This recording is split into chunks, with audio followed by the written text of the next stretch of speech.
Welcome everybody to 52 Living Ideas. Tonight we're covering Confucius, the Analects, book 7. We'll be starting with verse 33. We'll be reading one verse at a time, and then people feel free to comment on that verse.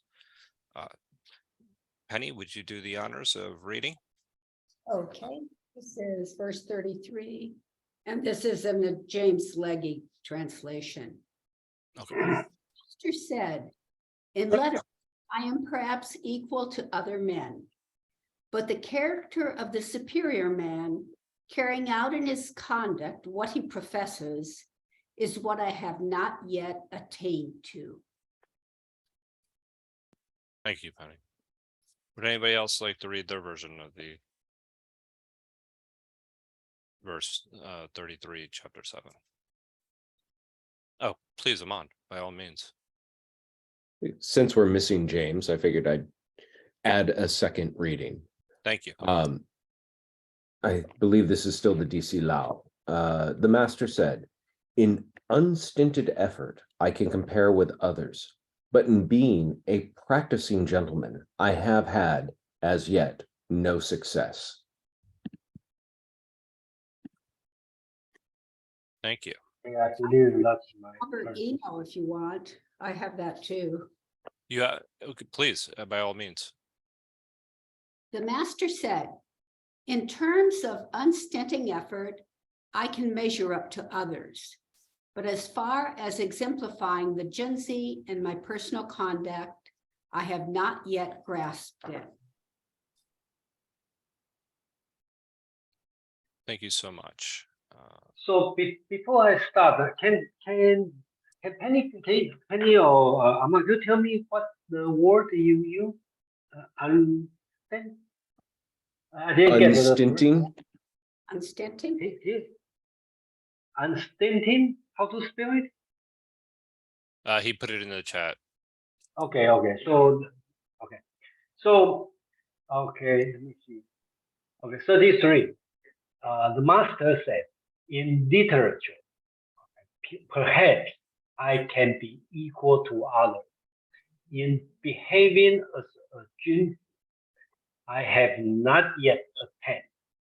So here, I believe the first word, that's why I'm curious. I had the one. Okay. I think Dr. Eno translated pattern, which I disagree.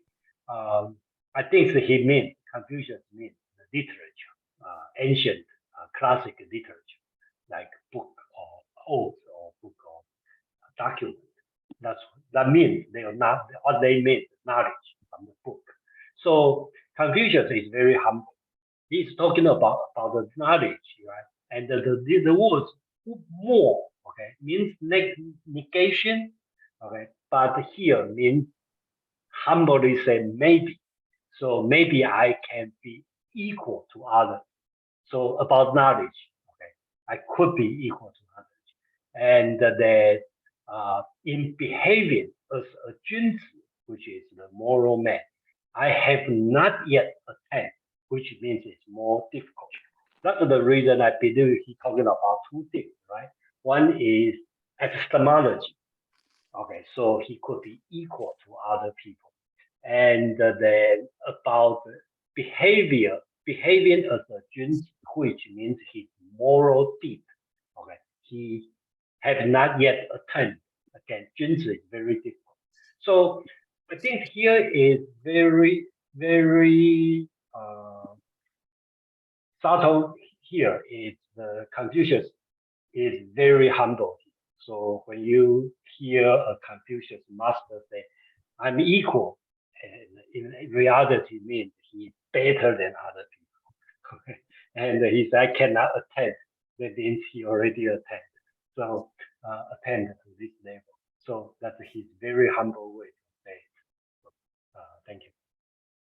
Yeah, I feel like this is actually pretty straightforward as well. Let me just admit.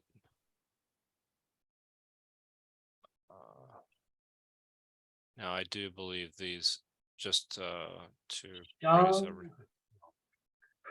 Do you know any of these names, Jason? I'm sorry to interrupt everyone. No, but I don't think I don't recognize. And I don't recognize them and they're not on the list. Yeah. So, all right, I'll handle that. Aman, actually, would you care to comment on? Certainly. I verse think you sound like a perfect candidate to be a nightclub bouncer. You're not on the list. Exactly. I enjoy this Or a set of, university admissions counselor. that is true. I enjoyed this set of various readings because you can kind of see the liberties that different translators take with different parts of the language. And there were, excuse me, two that had the term unstinting or unstinted effort as their interpretation of when. Whereas I agree with Jason, and I've seen others that keep it closer to that idea of literature or writing, or I saw one that said in letters, which is a little antiquated term for, you know, a learned person. But I think that gets closer to the mark of what he's indicating there. It also was interesting to me to see which translations tried to translate the term junzi and which just held to it. And it does seem that the more modern the translations, the more willing you see the translator willing to keep and hold out the original Chinese. Whereas, especially you go back to someone like Legge, who is, you know, over 100 and some years old, there's every effort to sort of put it into proper Victorian English terms that someone there would understand, and an expectation, well, they'll never be able to grasp this concept, you know, in the context of the language or of the speech itself, which I think is the intended way to go about understanding a concept like junzi or ren, or many of these terms that Jason's kept in Chinese.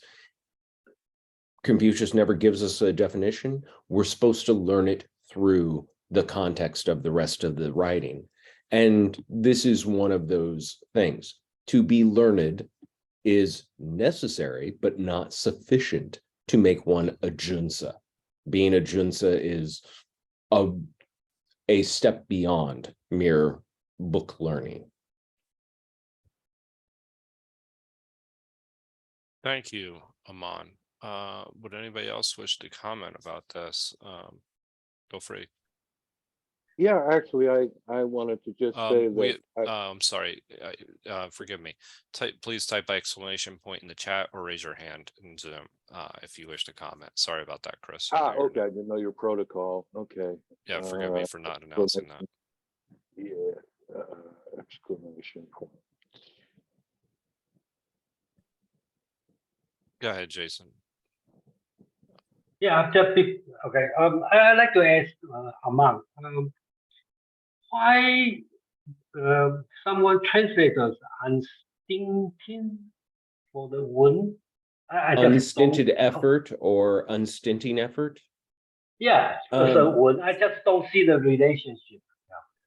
I think it's a stretch, but what I think it is just imagine what it is to become literate.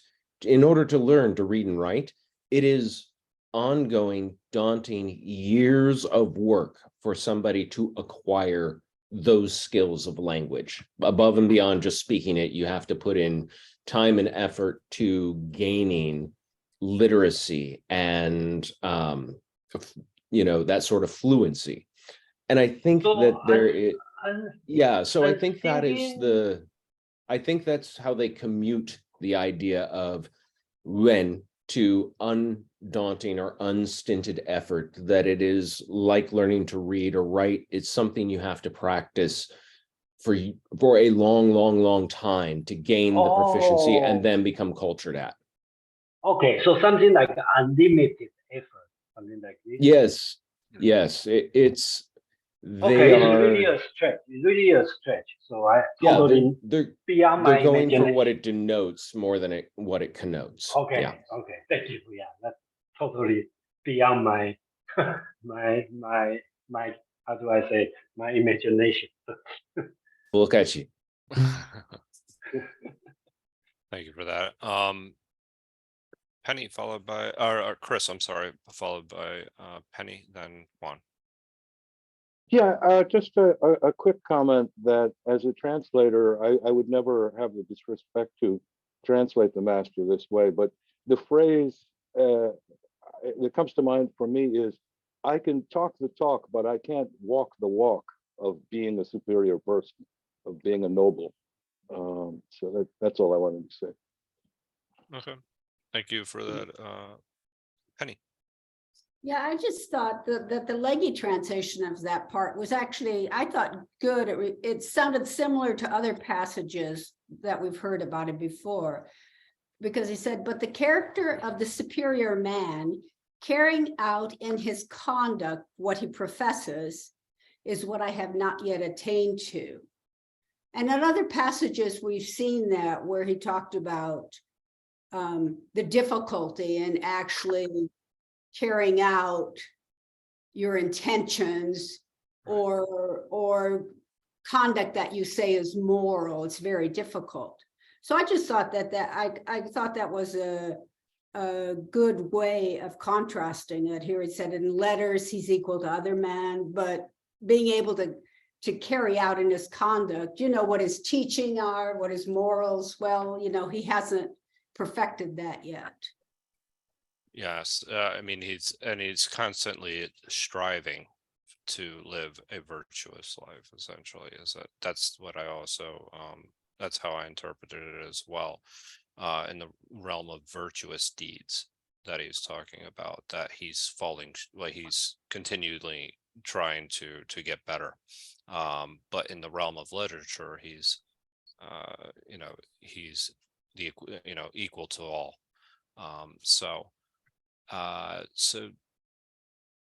Quan, forgive me. Oh, that's okay. I just want to go back to the translation by unstinting effort of the character one, because Sure. Eno is at least coherent with his stretching, because in the past he translated one as patterns, if you remember, sing to like behavior and etc. And here I'm not necessarily agreeing with him, but I'm simply saying that he's logical with himself, okay? Because if he translated before one as patterns and now at unstinting effort, he would oppose a little bit, if you want, one to precisely the overall effort, not only in learning literature, but in trying to have a good behavior. Exemplifying the Junzi would be the achievement that Confucius said that he was not able to achieve that ideal, but at least he made unstinting effort towards that ideal. Jason, do you wish to comment really briefly on that? No, yeah, I just like what Chris said about I can talk to talk, but not walk to walk. I think that's a very good translation. If I don't have to honor the original text, and force Confucius to speak English, that would be perfect translation. It certainly is a lot easier to speak about virtue and then to actually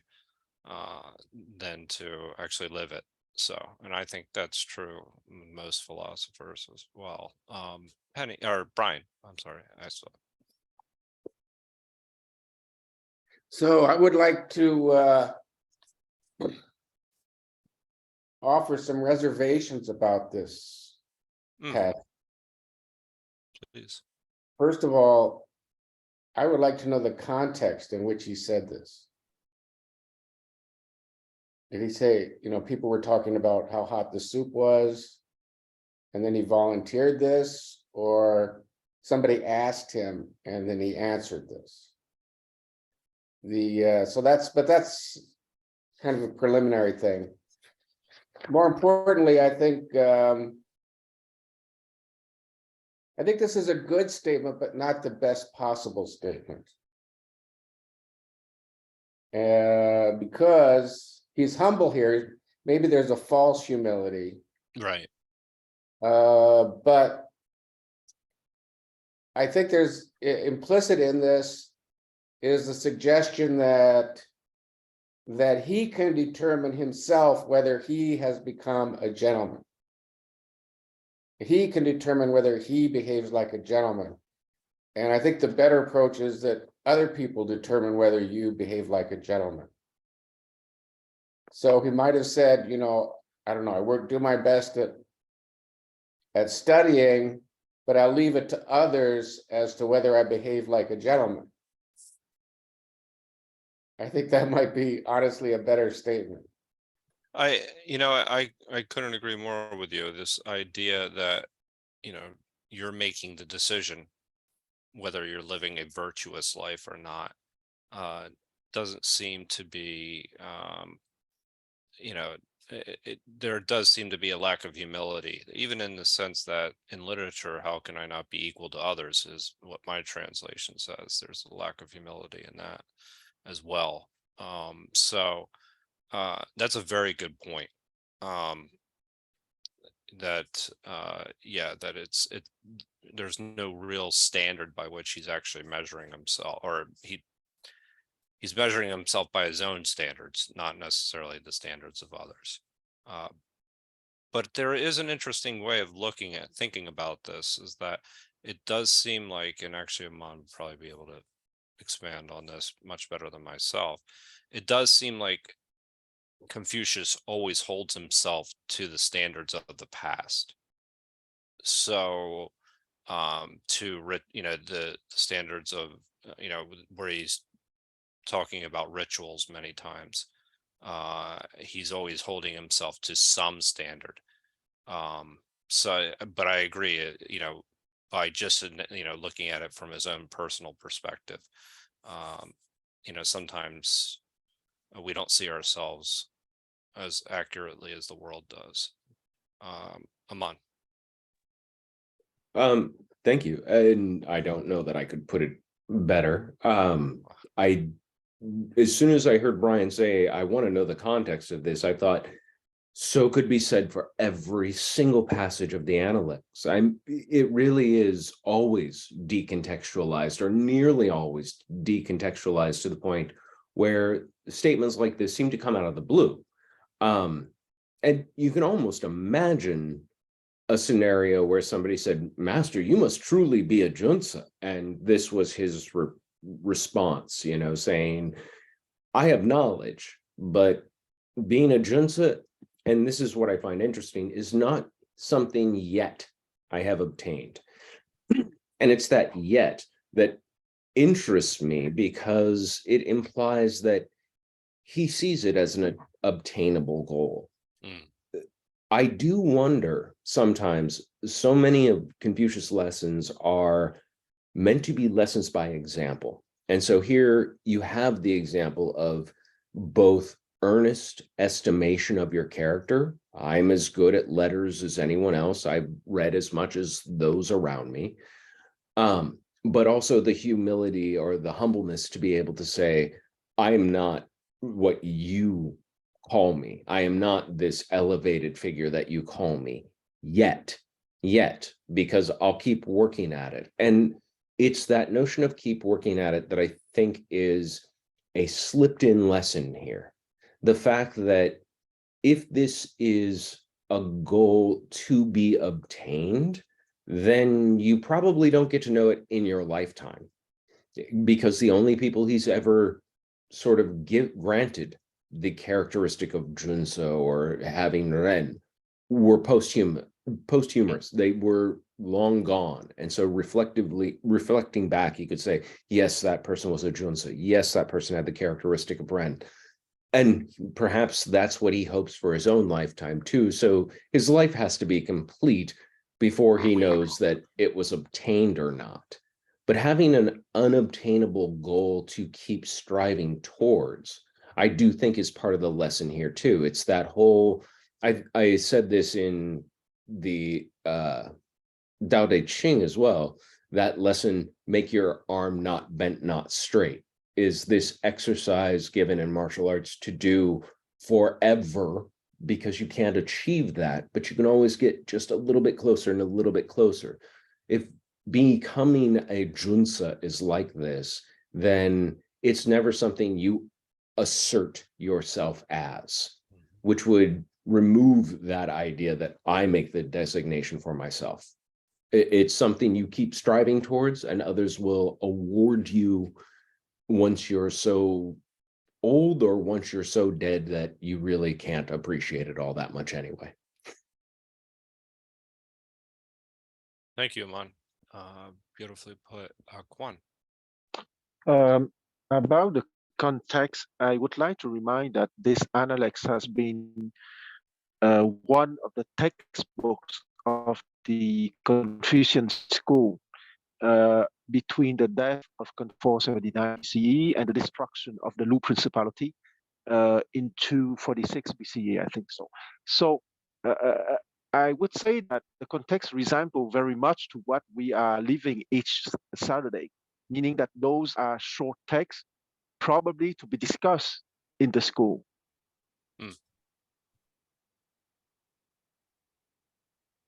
Thank you for And that. I don't know if at the time people would say more or less what we said, but it might happen that they would have said what we say.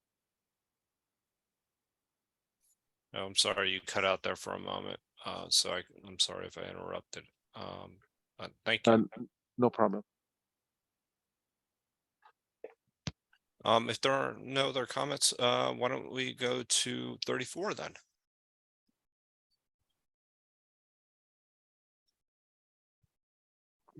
Okay.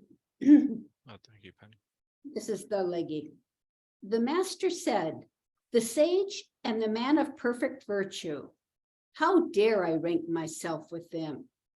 It may simply be said of me that I strive to become such without satiety and teach others without weariness.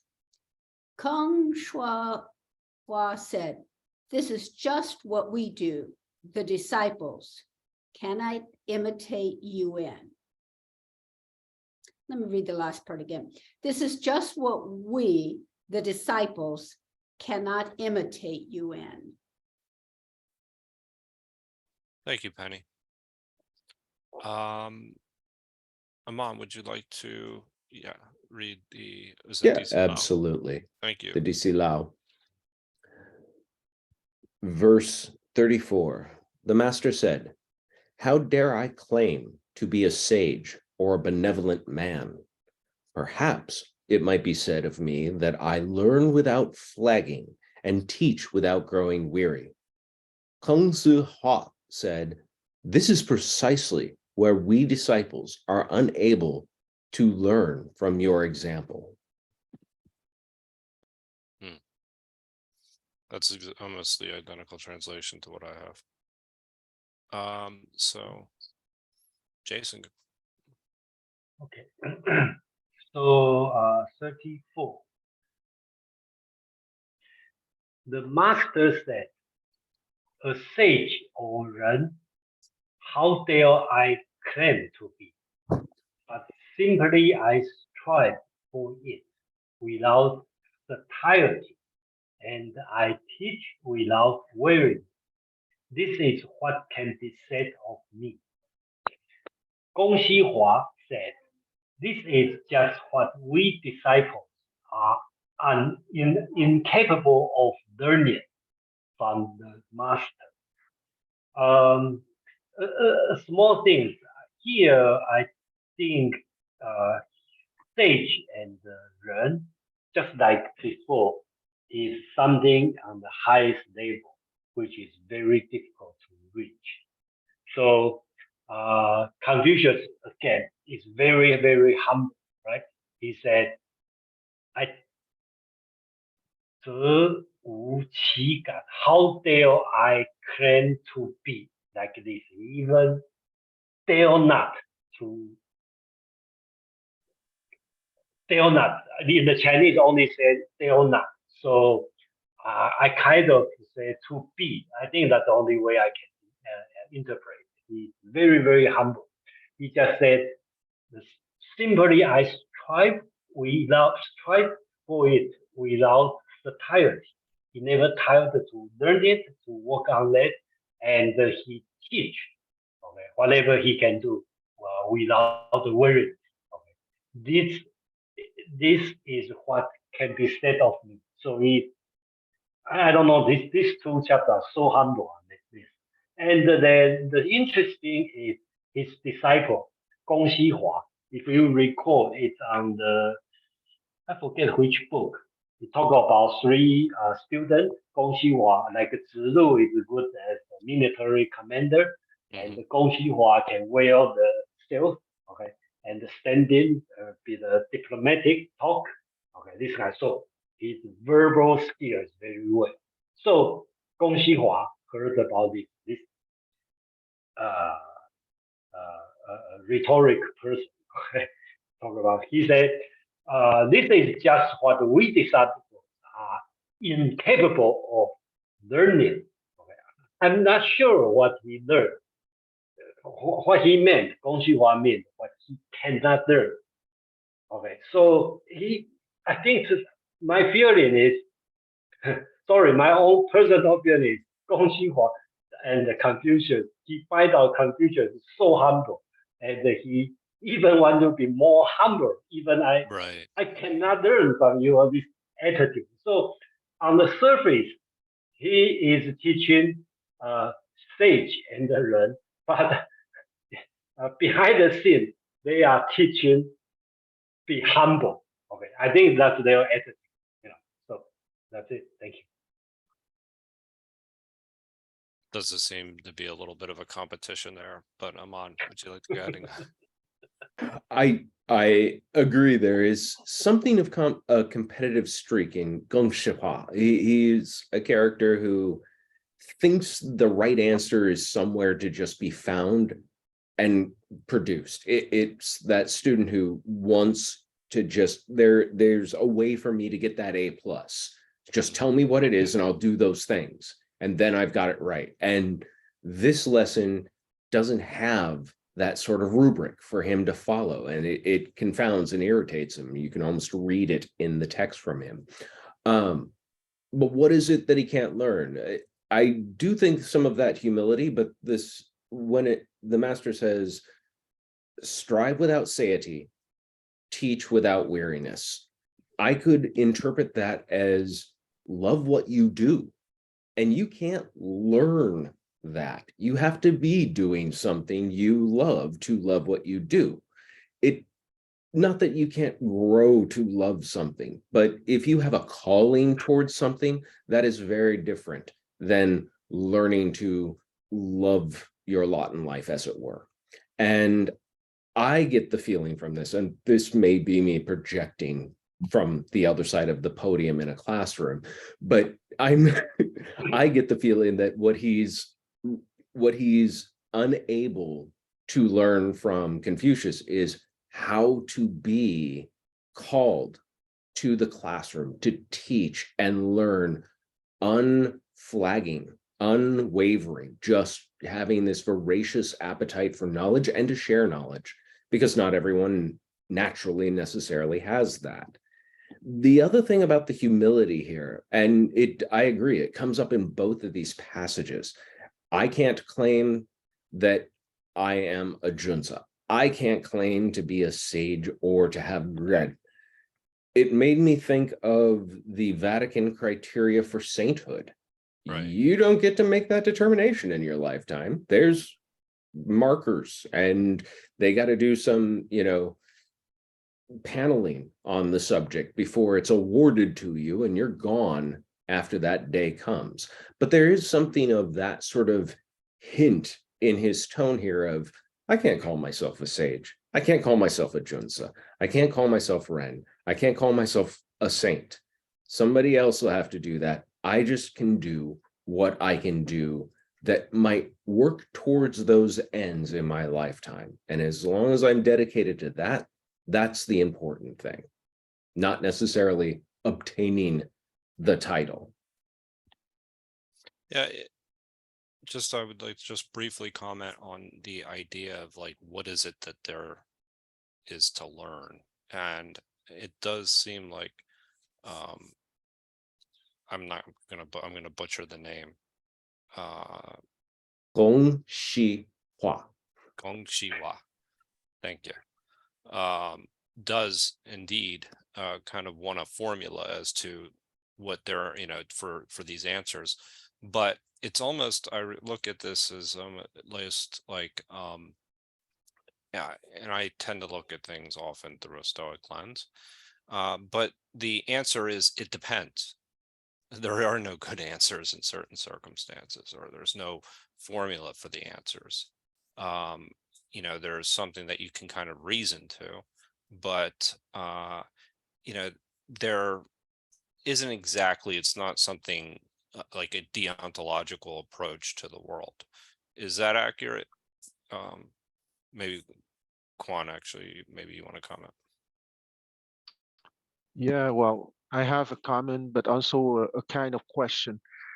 Because the character that has been translated as a sage, which is sheng in Chinese, is formed by an ear, a mouth, and the image of a gentleman. Okay, Jason, do you have, or Aman, do you have an etymological explanation for that? Because I tend to make a rapprochement with the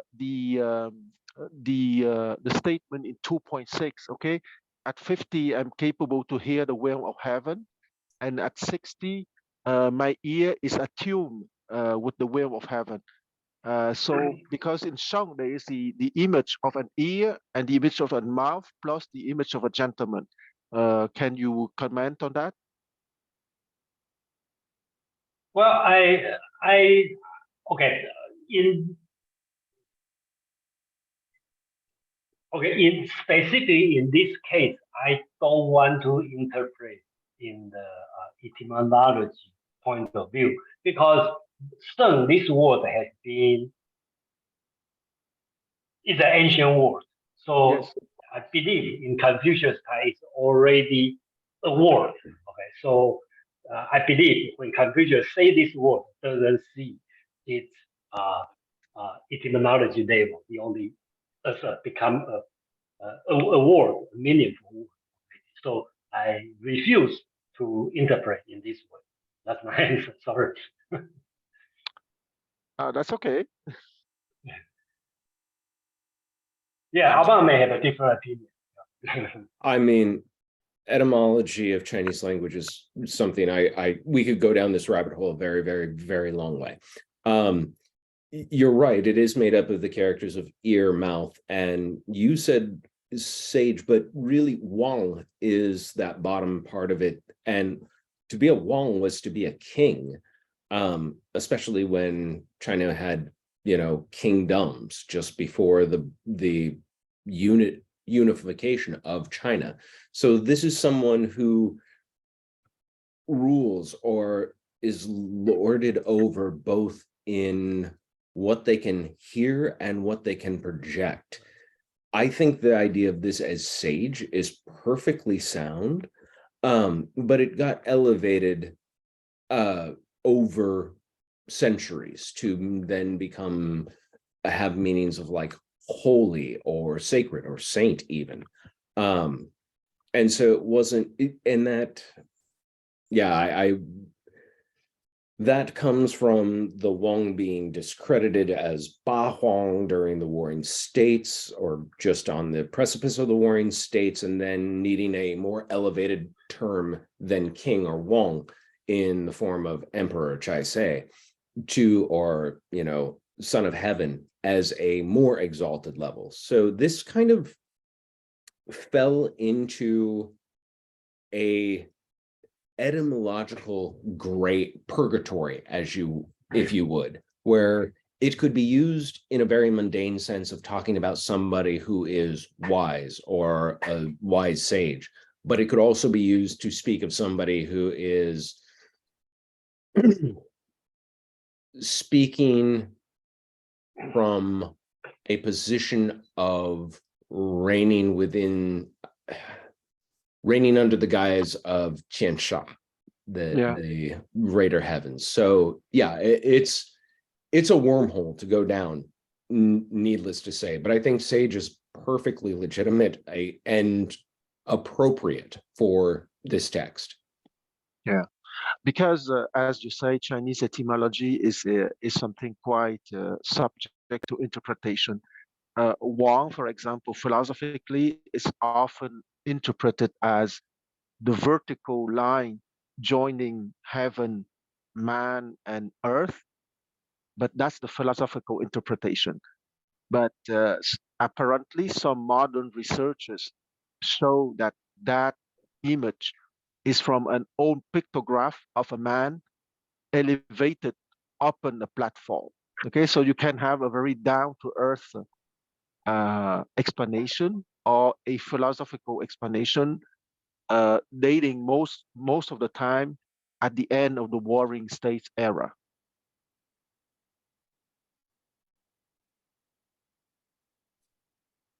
Thank you, Quan. Brian. So I don't know if you want to delve into this. I'm struck by the difference between the status of a teacher as presented in the Bhagavad Gita and the status of a teacher as presented here by Confucius. Is that something you'd want to talk about? It is something interesting. I think that in the Bhagavad Gita, it's more of a conversation where it's a more of coming to the light. Well, here's my thought. I think it's pretty clear.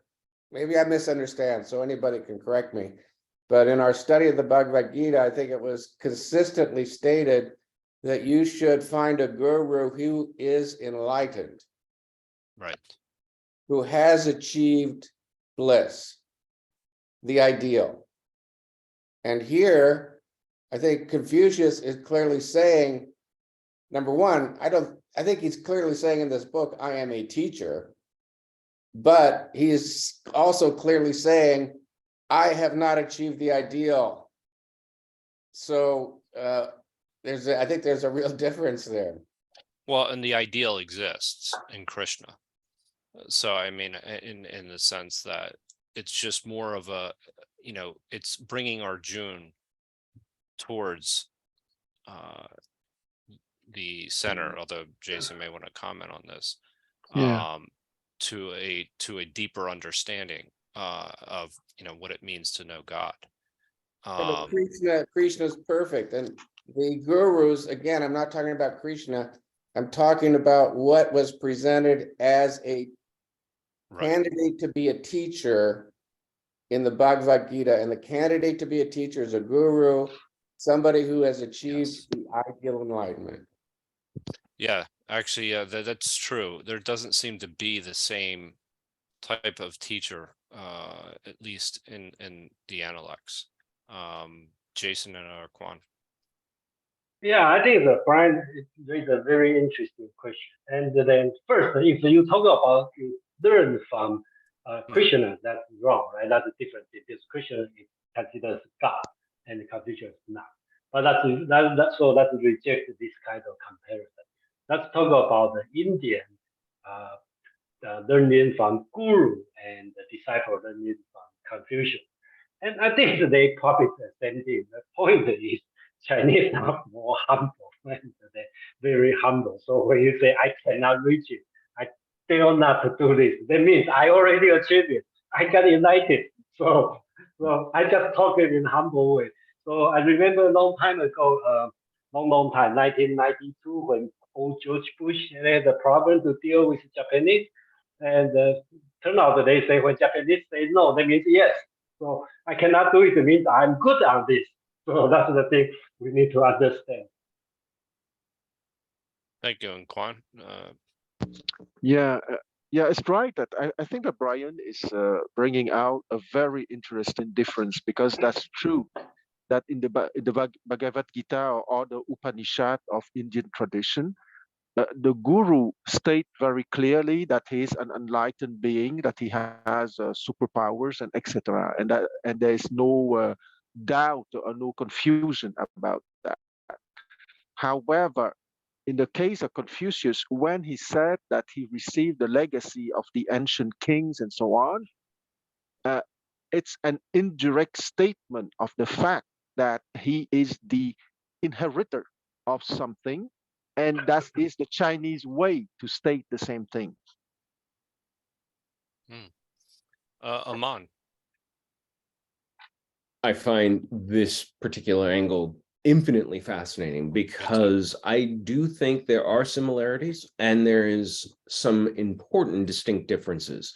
Probably the most important of which is the where ethos rests in each of those cultures. Authority, especially in East India, from the position of a guru, was somebody who spoke knowledge or spoke wisdom or spoke with the tongue of the gods. Shrokti or Shakti, those different sort of systems or epistemological vehicles that came out of East India. What was spoken was considered to be most sacred, most powerful. And I made this comparison before. By comparison, Chinese were a cultural of literary supremacy. The grand authority rests in what was written. And there is a difference here because in order for somebody to speak with a voice of authority, that person needed to be a charismatic character. They needed to be somebody who, when you met, you could feel assured that they were a guru, that they were speaking with divine wisdom. Anyone who could read the classics, could read the text, could learn to read the text. And therefore, the wisdom did not come out of a person touched by a higher power. It was imbued in those words as they had been transmitted through time in writing. And if anyone was speaking with divine wisdom, it was the inceptor of those words when they were first written down.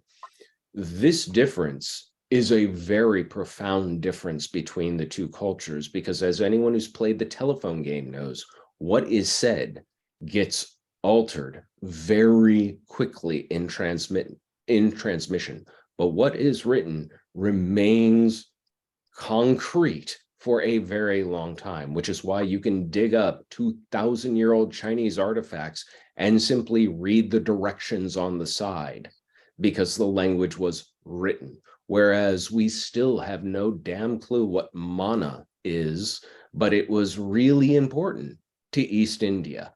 But it was transmitted orally and lost. Nobody bothered writing down the recipe, so everyone has to guess. You know, I find this is a fascinating question because this is the distinction between oral culture and written culture. And I don't want to go too far down this path because we do want to keep moving, but I do want to maybe just pose the question briefly because I think it's important to ask.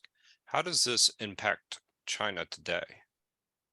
As far as this distinction that we're talking about, or does it not? If I may give a short answer, but it's not an exhaustive answer, of course. Sure, please. First, as you probably already know, what is called the Putonghua, meaning the common language in China, is only the mother tongue of maybe 1/3 of the Chinese. So the true common factor in terms of culture in mainland China is the written script. So only on a very down to earth dimension, it makes all the difference. If you take India, who also is very diverse in terms of languages, okay, because Hindustani is not a language, okay, you have a different variety, Gujarati, Marathi, Bengali, etc., Rajasthani.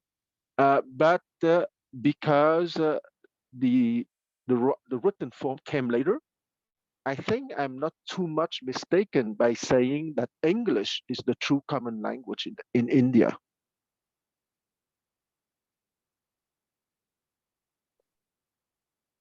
He's absolutely correct. Yeah. And I also just want to point out, these are not absolute dichotomies. It's not one is a literature culture, the other is an oral culture. Both have both veins Right. within them. But what was dominant for each was very much oral in India, very much written in China. Which probably leads to a little bit more of one being more ritualistic in one sense, and the other one being more as if you would identify a guru to then teach you through example.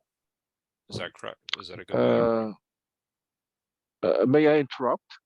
Yes, and then Jason, I'm sorry. Okay, Jason, if you Yeah, want to go first, please. Yeah, I find out this kind of question is very difficult to answer. When Joe asked the question, a lot of people, when people ask how does this in fact impact China today, it's in my point of view, it's a wrong question, because in my opinion, China is least Confucian influenced country in Asia. Japan, Taiwan, Korea are more Confucian, and even Hong Kong are more Confucian than China. Okay. And Singapore. Okay. Is it only me or Jason is frozen? It's only you. Only you. Sorry. No, most of Hong Kong, well, they're all different. Okay, but I'm not talking about how much you know about Confucius. I mean, being influenced. Okay, but because China goes through the Cultural Revolution, and actually it become more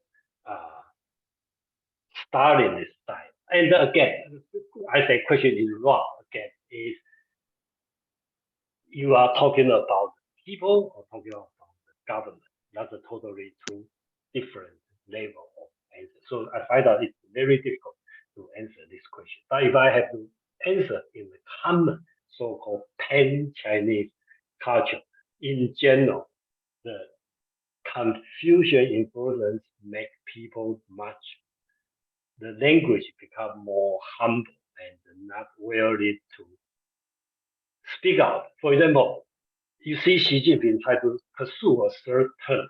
He never say, I'm the best. Okay, I want to continue. He didn't say that.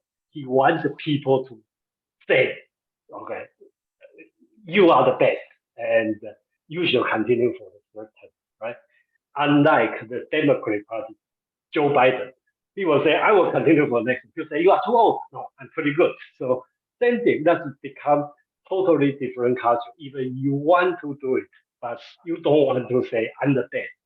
Taiwan has been revolutionary for the step to democracy. So the president the president is elect, they want to run for president. They will try their hard to say, I got a PhD degree, I'm the best, I have this experience. But before go to democracy, people just say, oh no, I'm not that good. Oh no, they are much better. But if you don't support the leader, you are in trouble. So we say, if I say, oh, I'm not good, I just try my hard, I still not claim this president, let's find a better person. If you say, oh, okay, let's find another person, then you are in trouble. I think that becomes this kind of culture. Thank you, Jason. And then Aman had put, I don't want to spend too much time on this. I just want to I appreciate, does anybody else have any quick comments that they wish to share along those lines? And if not, we can 3 seconds. I just want to Sure. say that Japan, Korea, and Vietnam for a very long time had the Chinese script. Okay, so the question of written versus oral still apply for the Sinosphere. That's all. Thank you, Quan. And thank you, Brian, for bringing up the question. Okay, so shall we go to number 35, 36 of mine? Okay.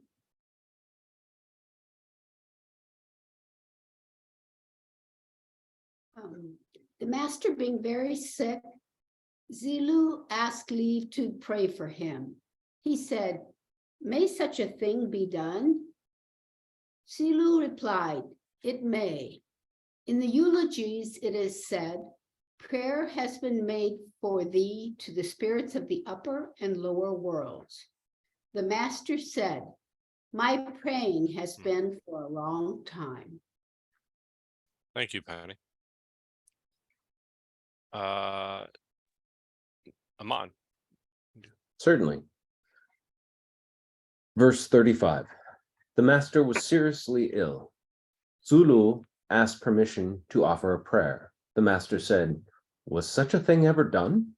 Zulu said, "Yes, it was. The prayer offered was as follows: pray thus to the gods above and below." The master said, "In that case, I have been offering my prayers. I have long been offering my prayers."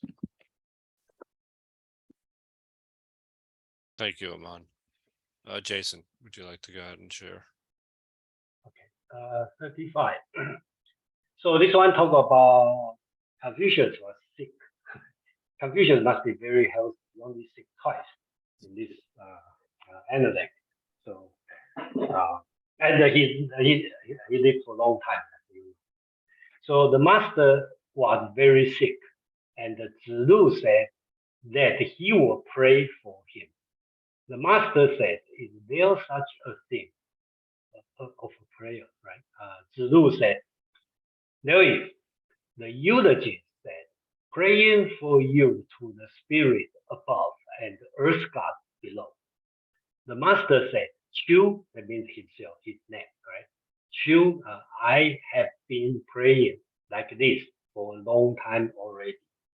So in entire analect, Confucius is sick twice, and both had Zilu accompany him. So you can see how close Zilu is him. And both times Zilu did something superstitious, and Confucius said, "No, it's wrong." So the last sentence, he said, "I have been praying for this for a long time." He implied it's not going to work because I did it for a long time. So one criticizing common from Moism, right? That's very common. You focus, Confucius focus on ritual, but you don't believe ghosts. Okay, here the word 上下神, up and down. 神 means spirit, 直 means the earth god. So there's something up the air and something under the earth. Okay, so that's two kinds of spirit or deity. Okay, so they are Confucian are focused on ritual, but they don't believe. Okay, they are not superstitious. Just opposite to Moism. Okay, Moism is later than Confucius, but earlier than Mencius. They reject ritual. They want to do they call it the frugality in burial. They reject the musical ceremony because it wastes time. But they believe the ghost. They believe the spirit. Okay, they are superstitious. So these are two things, two contradictory theories, right?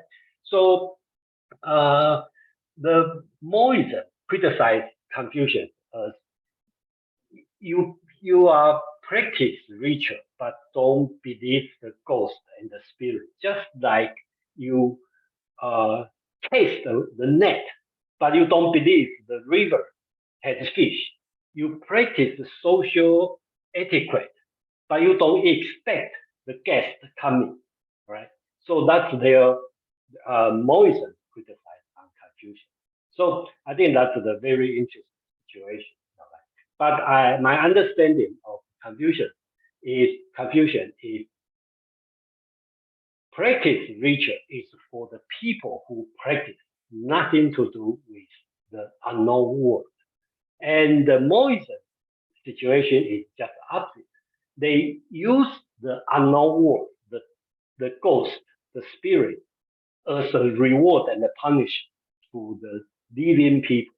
But they don't want to do too much ritual or ceremony because it's waste money.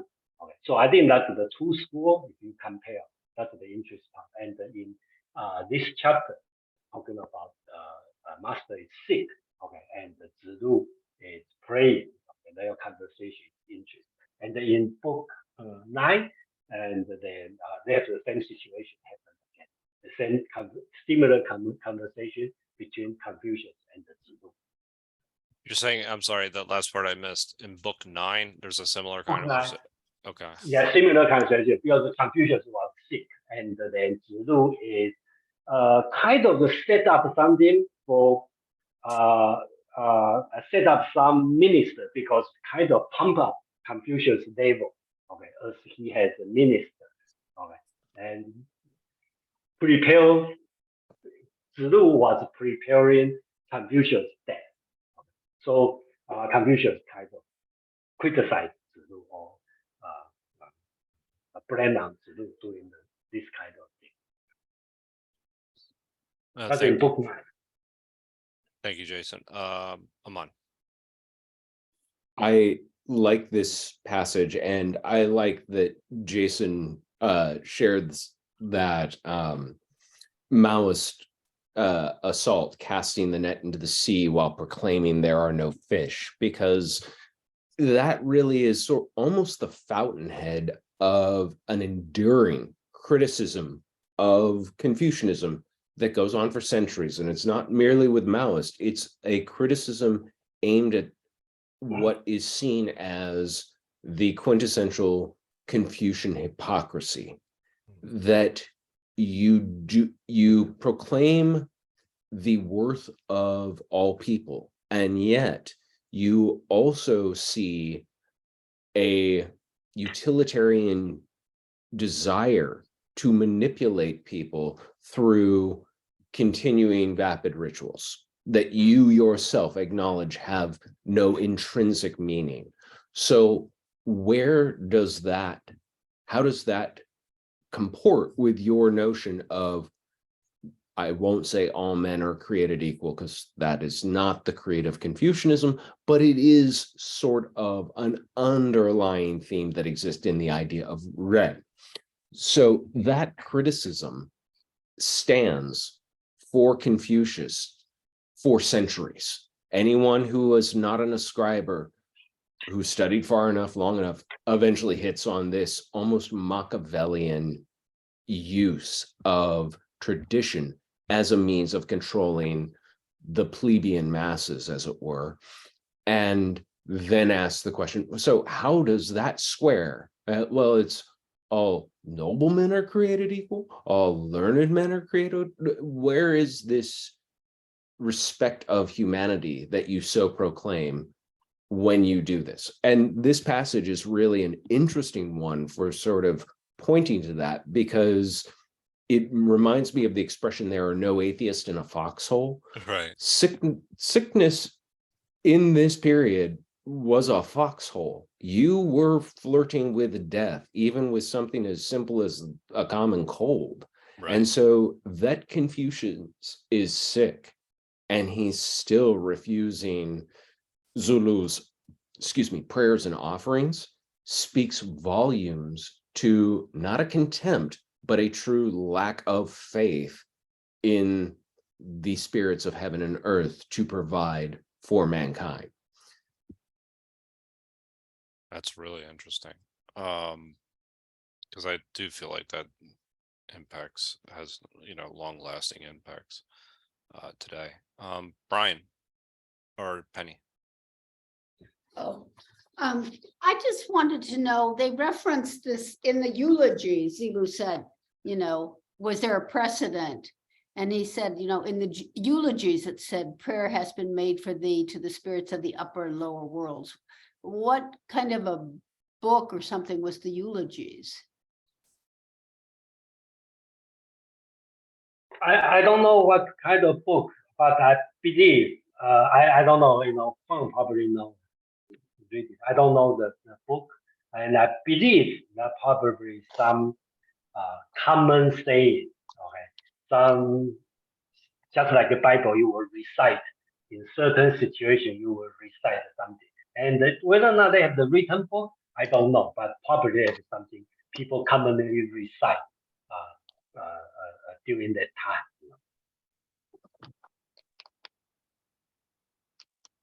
Quan, can you answer Penny's question?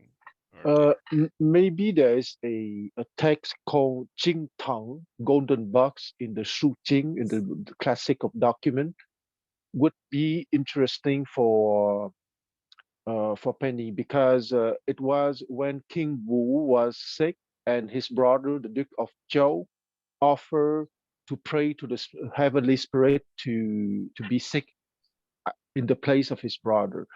Or you can have many poems of religious nature in the Shu Jing too. So I would say you can have historical precedents like in the Shu Jing, or you can have religious hymns in the Shu Jing or in the Zhou Li, which is the ritual books.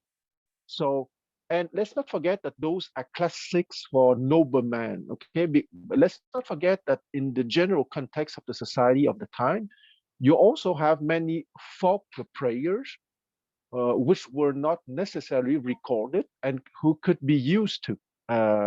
Because in China, you have the philosophical tradition for noblemen, but you also have a kind of shamanistic religious rituals who are more used in the general populations and which still persist till today. Thank you. thank you very much, Quan, for that. And Are there any other comments regarding verse 30? I would like to make a small comment, maybe 10 seconds. Please. I think that Ammon stressed a very important thing. Okay, the ideal statement of the core of Confucianism, if you want, that everyone has that basic dignity that he can express by going on a long journey of study and of self cultivation. But at the same time, I would like to say that Confucianism was not the only theoretical doctrine used in China in ancient times and nowadays. Okay, it has always been a very complex dance between the Confucian ideal and legalist tenets.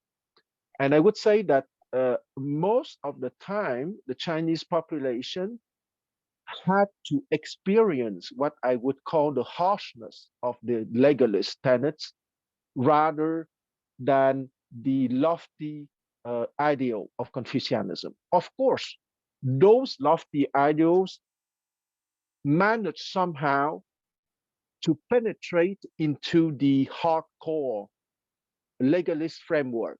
Okay, when you have statesmen who were true gentlemen, and it happens sometimes in ancient China and even today, it modified a lot that legalist framework, okay, which has always been the foundational framework for Chinese governance.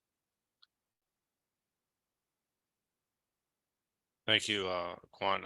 Olga, do you have a comment? Yes, I have a question.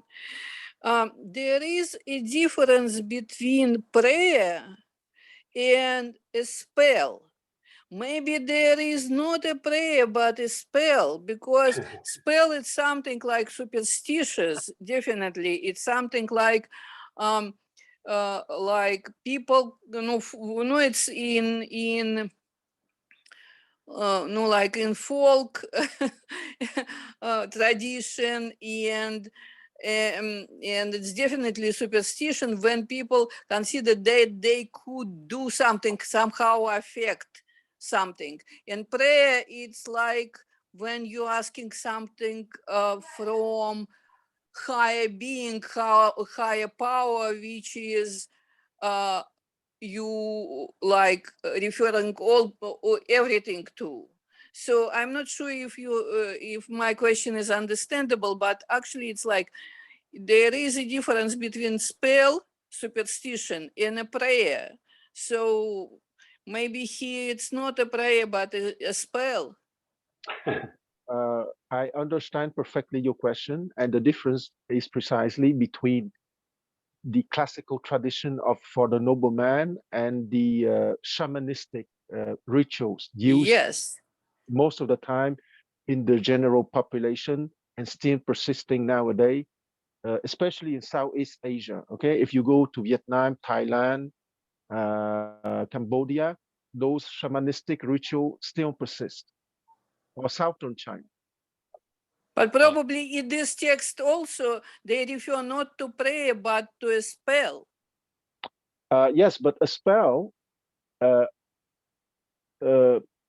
imply that you are calling the help of some spirit. It's not like a spell like a mantra in India, okay? Because a mantra in India has its own force. But in shamanistic beliefs, when you cast a spell, you are calling the help of some spirit. A, a little bit like the native in North America. Okay, when they perform a ceremony, they think that they make something to be in contact with the spirit. That's the core of shamanism. So you think there is no difference here if in this text they use a spell or a prayer? Oh no, so there it's is a the difference. same for you. No, it's not the same. The prayer is much more for the heavenly spirit, okay, and that's more in the classical tradition. Because in ancient China, there is a state religion, okay, and the state religion is only performed by the princes, by the kings, and by the dukes. Because, for example, you can pray to a certain mountain or a certain river or certain heavenly gods, but those are the privileges of rulers. Okay, not everyone can pray to those high entities. That's why I say that there is a stark difference between the classical tradition for the nobleman and the shamanistic rituals used in the general population. There is a difference. Let's go to Aman and Jason, and then I want to move on to the next verse. Thank you. And I really enjoy this idea or this discussion because they are very distinct things in a Western mind. In the Eastern mind, we're talking about a distinction that is almost not a difference.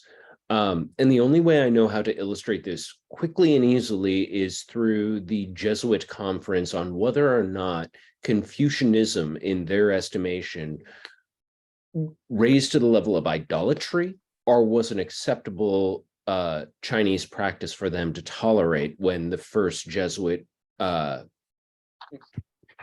missionaries entered China.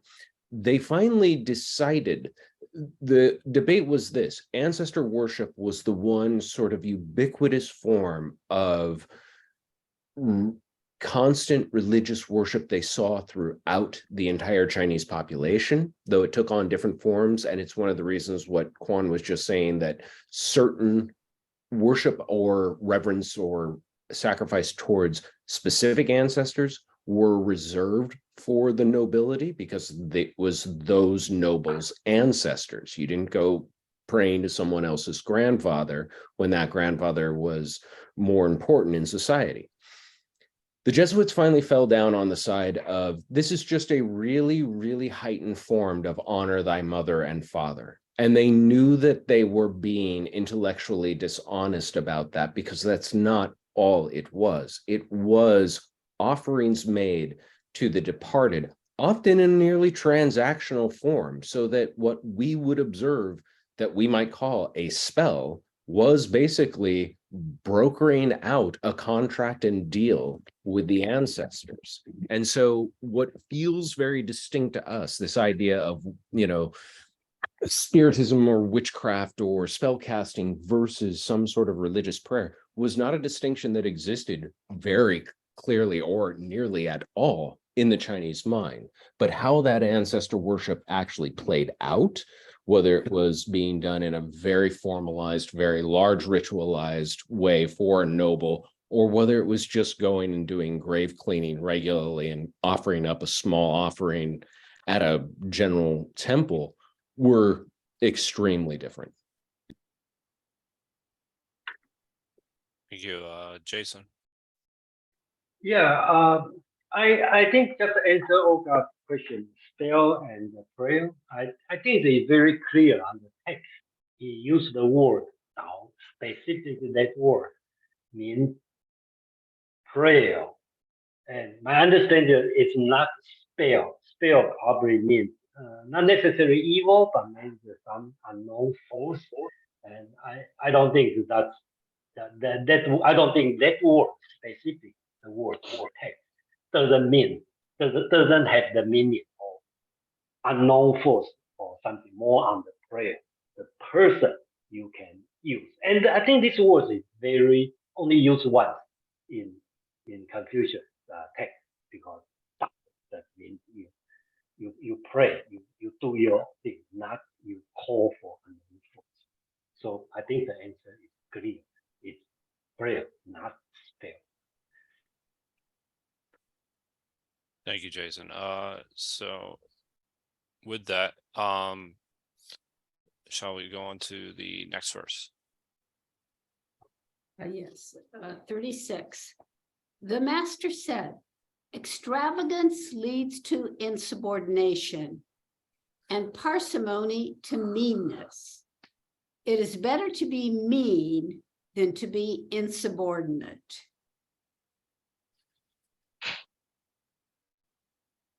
Thank you, Penny. Ahmad. This must be where I got my love of the word parsimony from, was Leahy. But I digress. Verse 36, the master said, extravagance means ostentation. Frugality means shabbiness. I would rather be shabby than ostentatious.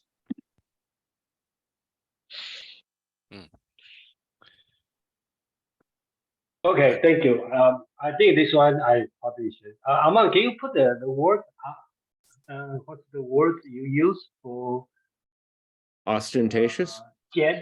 Can you put it in spelling? I need to learn this word. Okay, that means parsimony, frugality. So I think the translation is simple. If you can properly translate the word, the single word, Chinese word, to another single English word. So the master said, extravagant leads to arrogance. Frugality leads to rigidness. It's better to be rigid than to be arrogant. So the difficult word is should, right? The first word I think in general is no problem. Extravagant. Okay. The word that means it leads to, it will make you like this. Should means arrogant. Okay. So I think this part is no problem. And the second part has a problem. I find out the difficult. Jian. Okay. I translate the frugality and amount like the words parsimony. But my question to the group would be: does parsimony have negative meaning or kind of neutral or kind of positive? I'm not sure in English. That's the question. Hope someone can help me. But I try to use frugality. Reason is it should be a positive word, not a negative word. Okay, so that's why I choose frugality. Right? At least my understanding is more positive than parsimony. And more important is the last word. Okay, gu. Okay, here gu means short-sighted, ignorant. That means lack of knowledge. Means rigid. You don't change. So I think that's the meaning. That's why I think Confucius is talking about if you doing too much, you will make you unsubordinate or arrogant. This part is easy to understand. But you be more reserved, more conservative, will make you short-sighted, look like a lack of knowledge, or you are rigid, which means you don't change. So that's why I choose frugality leads to rigidness. That means you are conservative. So then he draw the line.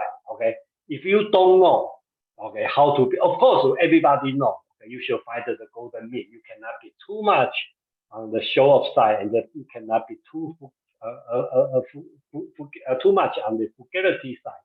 But if you cannot decide, I would like you to be more conservative. Okay, even you look like a little bit rigid. I don't want you to look like a little bit arrogant. I think that's what it means, and also fit to Confucius general teaching idea. Right? If you are not sure how to do it, don't do too much. I would rather you do a little bit too less. I think that's his teaching. And so, question would be any suggestion of what kind of words would be better? Appreciate. I really appreciate anyone can have a suggestion. Aman, go ahead. Yeah, I just had to clarify. I do think frugality is a great word choice in Confucius, in the Analects, and in this passage in particular. My fondness for parsimony, I realize, must have come from me reading Leggy for, grad degrees. And parsimony, I always thought, was a perfect fitting word to simply translate wu wei when talking about the Tao Te Ching. But frugality definitely seems to fit better in both the Confucian ethos and what he's intending to point here to. And I think it makes a really good complement to the idea of rigidness, because that is what he is saying. You may become, too miserly, too rigid, but it's better that than being too arrogant or ostentatious. And I think arrogant works as well as ostentatious. Yeah, and actually, I'm just going to read mine really quickly. The master said, extravagance leads to insolence. Frugality leads to obstinacy. However, obstinacy is preferred to insolence. So it's just a slight difference.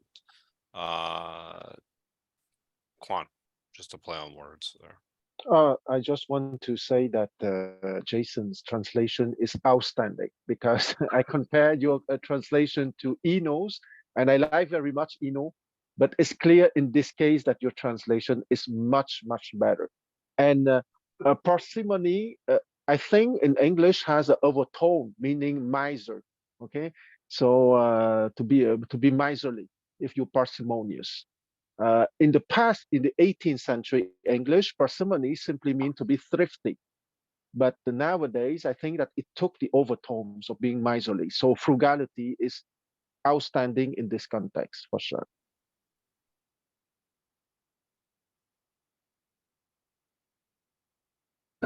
Brian.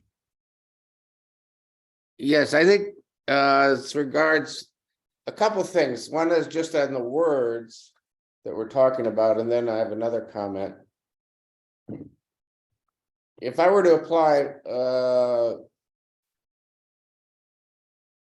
kind of Aristotelian ethics, that's what pops into my mind. But we don't have to reference Aristotle for this. Extravagance leads to insubordination or arrogance. That kind of makes sense, because I don't think extravagance is a virtue.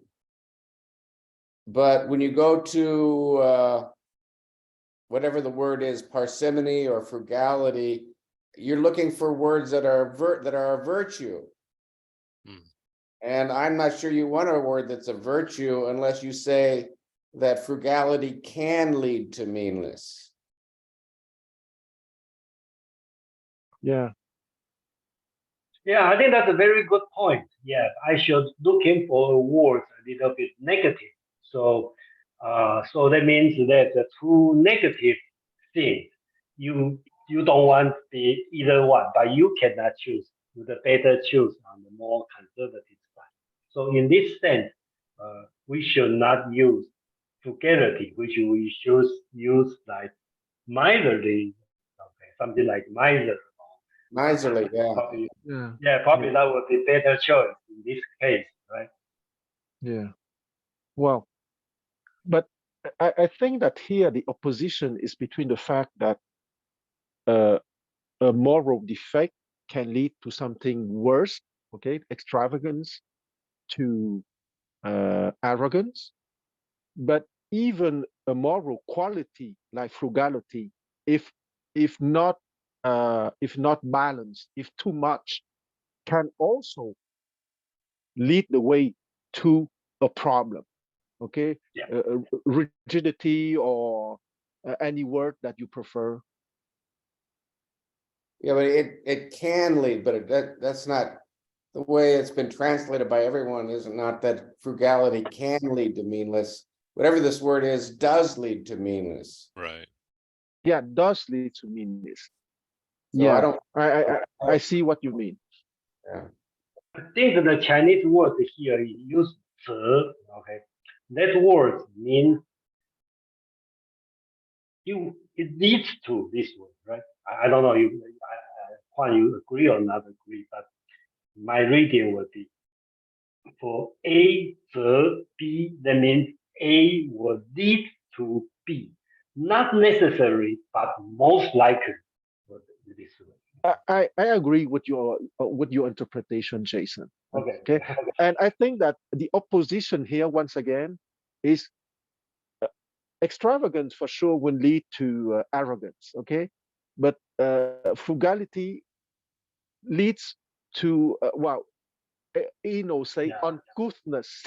Uncouthness. Okay, it's a fancy word, but a stubbornness, obstinacy, the word that Joe's gave, I think it's very interesting too. Rigidness. So it's more or less in the same semantic field. Okay, ignorant, obstinate, rigidness, etc. Aman. Yeah, I wanted to say I really do like Jason's choices in this translation because they are true enough to the Chinese to lead to this kind of questioning of, are we talking about virtues or vices? Are we talking about Right. one leads to the other by necessity, or one may lead to the other by excess? And that all exists in the existing Chinese too. Those same questions are there to be asked and not completely answered. But I like frugality here because of the idea of, it's very easy for most of us to think of frugality and how it can lead to rigidness. It's not a bad thing necessarily to be a spendthrift, but it is a bad thing when spendthriftiness turns to miserliness, and we're Right. using larger and larger words to express an idea of something that is just taken out of measure, that's taken to an unhealthy extreme. I think that I think Jason's translation works perfectly well. And I really like it. I would not be hunting for any improvements in this one necessarily. You could play around with other words, but you could almost leave an entire thesaurus next to each of those phrases, and people would still get out of it what I think is essentially the same meaning. Yeah, exactly. Yeah, I've actually go ahead. No, go ahead, please. No, I mean, interestingly enough, I have a note here that says frugality leads to one's negligence in meeting the standard of ritual propriety. Mm. So Okay. that's and I feel that when I was reading multiple explanations of this particular passage, that's the one that actually I wrote down. That made most sense to me. And the conclusion is very Confucian. he prefers someone to be rigid than to be arrogant. Right. Yes, absolutely. At least the Yes. Confucian scholar usually don't really see if you are too rigid, you are too conservative. They don't blame on you. So that's the safe side to play if you have a Confucian parents or teacher. Okay, that's just like Gong Xi. You want to be very, very humble because you never go wrong. So another thing, two more things I'd like to talk about. As long as you guys agree, when you read the word frugality will lead to rigidness. Okay, you think that's nature? Okay, that's correct. Then I was claim I do a good translation. You no need further explanation. Frugality is tied to rigidness. If you Yeah. agree, then I would be Hmm. very happy. Second thing is Maybe obstinacy is good too, but I let you choose. okay. Yeah, but second thing is when I do the translation, I try to avoid the big word or half used word because most of the Confucius words here are very common words. He doesn't use difficult words. Sometimes they're difficult words, but usually it represents people's name, location, book, something ancient animal. That's a difficult word. That's real word. But most of the words here are the common words. So in another limit, I set on myself is I try, if Confucius use a common word, I don't want to translate fancy word in English. Brian, then Olga, and then when I get to 37. When I was trying to puzzle out what 36 is about, it also struck me, this is just it's not black and white, but it appears to me that extravagance deals with how a person deals with his or her money. Mhm. Frugality deals with how a person deals with his or her money. And so the extravagance, the way you deal with money leads to arrogance, insubordination. That's how you deal with other people. And the frugality with your money can lead to rigidity. And again, I'm thinking, given the way, if I have a parallel structure here, the rigidity and short-sightedness that he's talking about is a relationship with other people. Would you agree with that? Yeah. Thank you, Brian. I think, yeah. I think you make a very good point, and I've been struggling this one for a long time because, or at least my reading, I don't think Confucius is thinking about money. Okay, when he say this word. Okay, unfortunately, when I translate it to English, extravagance or frugality, the first reaction is money. So look, guys, probably need to find another word, money neutral word. Okay, to refer because it will mislead today's reader to money. I think that's a big mistake. That's a good thing I need to think about it. And second thing is, instead of talking about virtue, all these words, I think Confucius more focused on attitude to the people. That's his concern. Unlike Aristotle, he is talking about the Nicomachean ethic is talking about virtue. And here, Confucius is talking about the attitude to the people. I think that's all to the events, business that Confucius is talking. And so another observation based on my personal experience, and I agree with, I mean, it's presumptuous for me, I think, to even think, it matters that I agree with Quan, but I do agree with Quan. I take on board what he said, that it's very Confucian to prefer being mean to being insubordinate. But what I would say is, based on my experience in the corporate world and hierarchies, and universities, the hierarchies I've worked in, extravagance and arrogance, those can be, if you will, how should I say, weaknesses that will offend your superiors. Whereas frugality and meanness are weaknesses that offend your subordinates. That's And, interesting. and I think this is a hierarchical. It's funny that you're saying that. hierarchy. Well, you know, because in one of the notes that I have, extravagance leads to one's ignorance of his superiors and violation of ritual propriety. So it literally says just, yeah, and it speaks to exactly what you just said, Brian. Yeah, I did. Brian make a very good comment on this. So Confucius, you know how Confucius want people to behave. He want you to please your superior than your inferior. So that's the rule. Olga, and then we'll get back to the. Okay, I definitely this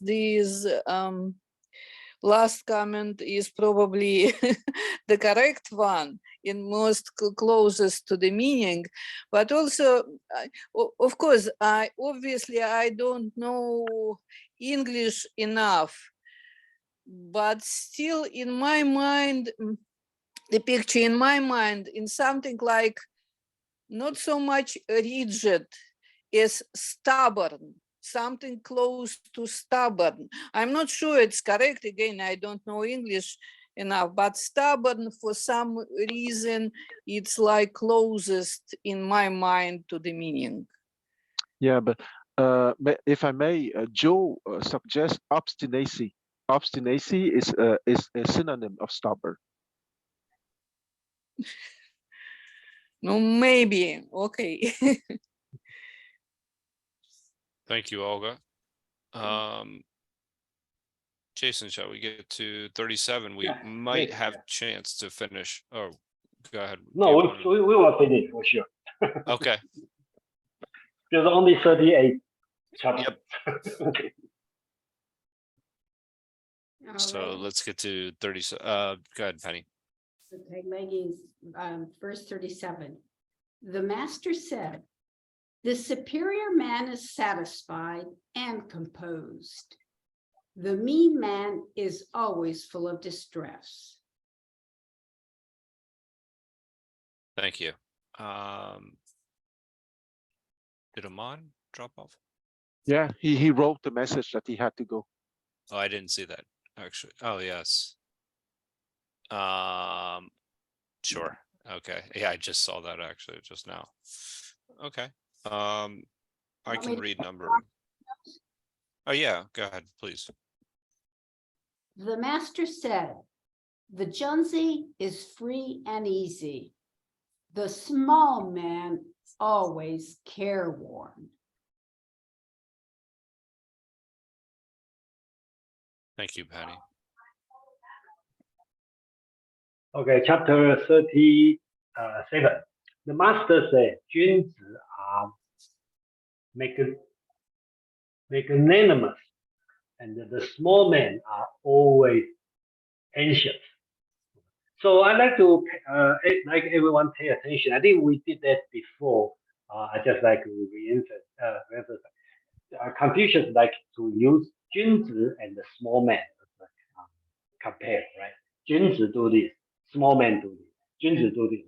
I think they have at least book 2, 4, 7, 12, 13, 15, almost every other book.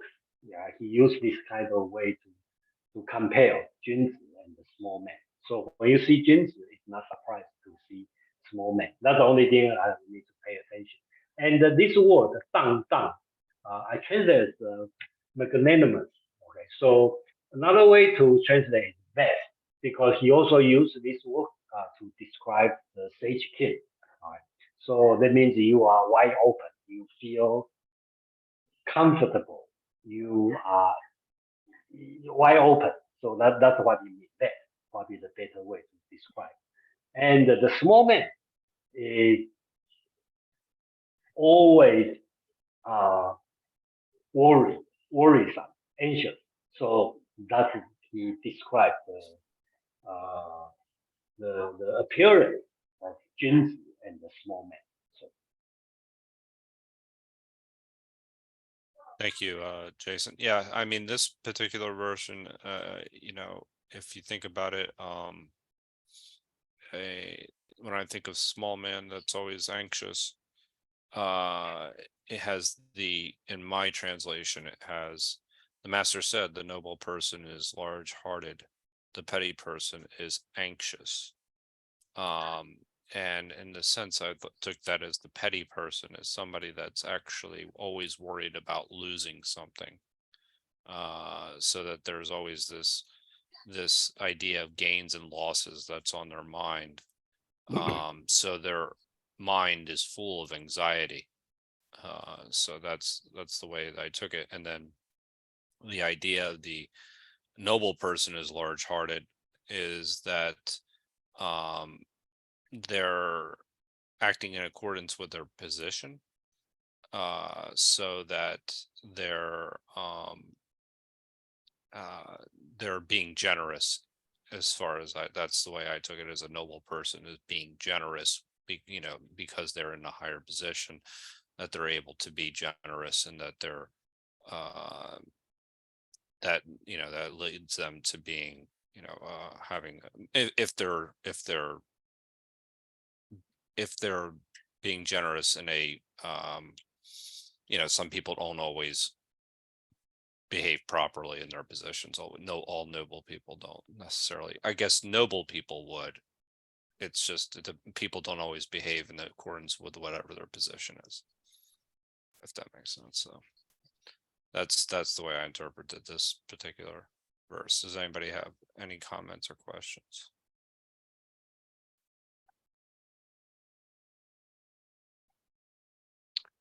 Maybe here, etymologically, Jason, you chose magnanimous, and I think once again it's a truly good choice, because after all, magnanimous means having a great soul. Okay, magna animas, and that's the Junzi, the one having a great soul. So maybe because I think that gentleman can be a very good translation for Junzi, but a magnanimous man could be a very interesting English translation for Junzi. yeah, but sounds a little bit Aristotelian. Yeah. So if there aren't any comments, then we can go on to number 30, 39 and mine, 38.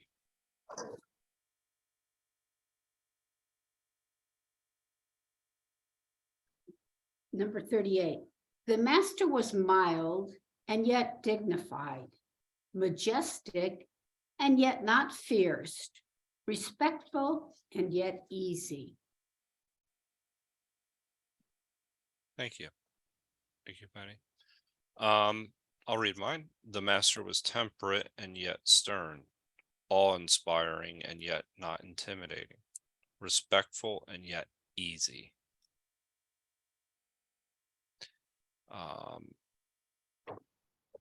Jason. Okay, so we can make this one very easy or very difficult. So they all depend on the word we choose. The master is, okay, first, this one is not conversation, but the disciples describe the master, how do we say this? The master's personality. Okay, the master is gentle. Okay, second thing, like he talk about gentle but dignified, awe-inspiring but not fierce or intimidate. I think that's a good. Courteous but relaxed. So I think that again it can be easy because the grammar is very simple. The must is A but B, A but B, A but B. Okay, so that's simple. So only thing is just make sure A and B are opposite, right? So that would be the right thing. So here, gentle, but if a person is gentle, usually you don't have the dignity, right? You become so easygoing. So you lost your towering figure. So here you talk about two opposite situations. Confucius is gentle, okay, but it's not like easy you can fool around. He is dignified over there. He's big guy, okay, not just a soft guy. Okay, that's the first thing. These words, I don't remember what other translation use. I always translate this one or as awe-inspiring way. That's a very special Chinese word. Okay, if you talk about legalism, okay, the art of war, okay, this word is very important. Awe-inspiring, I think that's the right translation. I already made my mind. I'm going to use this one. It means you have the power. Okay, so have this kind of way or inspire or inspiring person. Usually, you are afraid of to be too close to this person. So he said he is not this kind of person. He is all inspiring, but not fear or not intimidate. Okay, you still feel like you want to close to him. Number three, he talked about Confucius courteous but relaxed. So these these are also important. I think in book 8, chapter 2, we'll talk about this one. Because a courteous person, right? Usually, if you don't follow ritual or you don't do it right, you will become, I think, among choose the word tiresome or the grueling. You just very busy because you are so courteous. So you will do whatever your boss asks you to do, your friend asks you to do. It becomes so nice, so courteous. But he's not like this. He's courteous, but relaxed. He's not like busy around doing everything. So I think that's important in the three things he's talking about. He's gentle, but dignified. He's awe-inspiring, but not fierce. And he is courteous, but relaxed. I think that's important. And the word he used, if you, I put a reference here on the book 1, chapter 10, we talk about Confucius' attitude, right? 5 attitudes. 温良恭俭让, that's very famous. Basically, talk about Confucius: gentle, kind, courteous, temperance, or mild, or moderate, and humble. The 5 attitudes to the people, and the two of these 5 has been mentioned: gentle and the courteous are mentioned. Thank you for that, Jason. Yeah, actually, my translation is similar to yours, but just uses a couple different words. But it's interesting that you broke down the words. The awe-inspiring is something that I've seen in many of the translations as well. Does anybody wish to comment on number 38?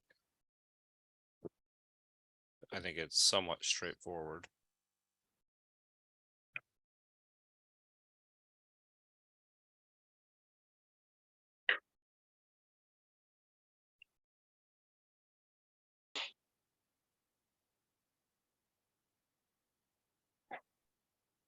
Well, if there are no comments on it,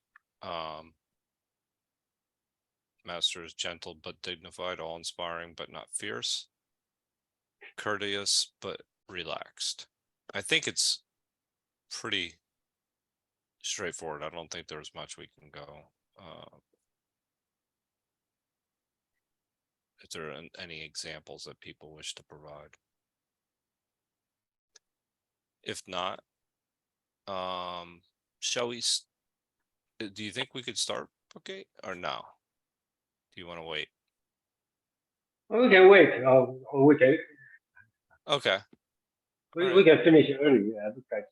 It's a holiday season. Okay. Let me just do some upcoming announcements. Yes, I actually, let me just say that, you know, I see everybody that's here, and I just want to thank you. And wish everybody very happy, you know, Thanksgiving. And also thank you for spending, you know, your Tuesday evening before Thanksgiving with us. That's, you know, I very much appreciate that. It really means a lot to me, and I know it means a lot to Shrikant. So that people are spending these days with us learning. So I'm grateful for everybody's presence and their comments here this evening. So thank you. I'll just announce some upcoming events. This tomorrow we don't have the topic posted yet, but it will be a neuroscience topic with Sanjay. It's part of Comprehensivist Wednesdays. That's done in conjunction with the Greater Philadelphia Thinking Society. So hopefully that will be posted by tomorrow. If well, it has to be posted by tomorrow, I guess. And then there is nothing all the way up until Monday. So that's really, there's actually not a lot of upcoming events. We were taking a couple of days off. I thought that we were going to do something on Friday evening, but apparently that's not the case at this particular moment in time. So even Srinkan has no event for the weekend? no events on I would be shocked if he didn't have an event on Friday. Yeah. Technically we usually do something. He may be just giving everybody the weekend off. Yeah, thank you. It's but it's in which case yeah, I am a bit surprised. It was usually the Bhagavad Gita. So but yeah, maybe I think that maybe he's traveling this weekend, in which case he would also be leading that discussion as well. So yeah, so everybody I guess is off until Monday except tomorrow night. Tomorrow night, if you wish to join, it's I don't know the topic, so it's hard for me to sell the meetup, but I know it's on the brain, so that levels it down. But any closing comments this evening? I just want to say thank you and wish everybody happy Thanksgiving. Yeah, Anybody? so that's it. Next What? Tuesday for the book 8. That's a good start. Yeah, we're gonna start book 8 actually, Yeah. and I have actually It's a very different book. Very different book. Oh, I'll just say I'm getting much more out of this. I was very hopeful and optimistic about this series of meetups on the Analects, and it's really surpassed my expectations. It's really been wonderful, and honestly a privilege to hear what you all have to say about the Analects. Yeah, I'll go ahead and say this. You know, it's every time I'm a little bit tired sometimes, or I've had a very long day or something like that. I think about the people, and Brian and Penny, and you're one of them, Jason, yourselves, that you always show up, and it's always a pleasure. I always walk away with just learning more, and it means a lot. It means a lot. So it gives me great energy. So I'm very thankful for that this holiday. And it's great to have everybody here. It's nice to see you, Joy. Thank you for joining us.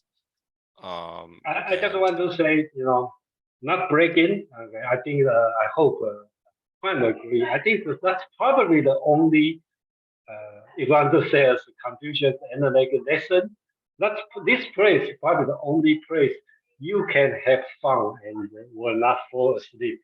So, There you go. That is unique.